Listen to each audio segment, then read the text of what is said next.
ওয়ালাইকুম আসসালাম। এমনি তাড়াহুড়া করে কই দিতেছেন? নামাজ পড়তে যাই, মসজিদটা তো আবার ব্রিজের ওই পারে, তাড়াহুড়া করে না গেলে জামাত পাইতাম না।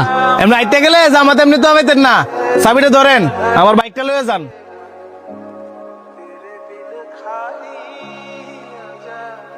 দেন।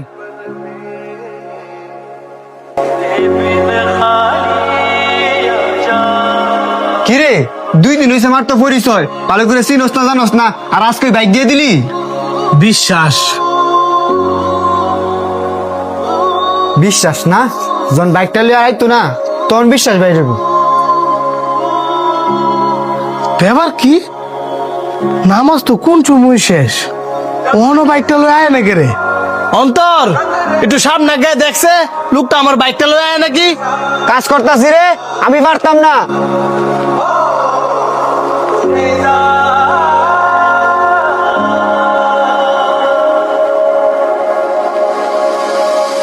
ভাই এই যে আপনার বাইকের চাবি, আর আপনার অনেক ধন্যবাদ।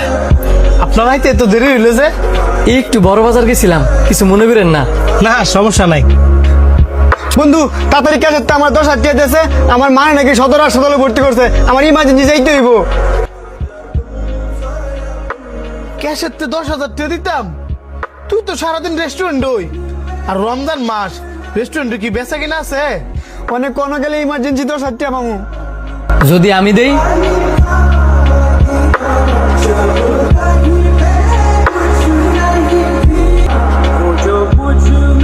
আপনার বন্ধু যে আমার বাইকের চাবিটা দিছে, আপনার বন্ধু কি আমার বালা করে চিনতো জানতো?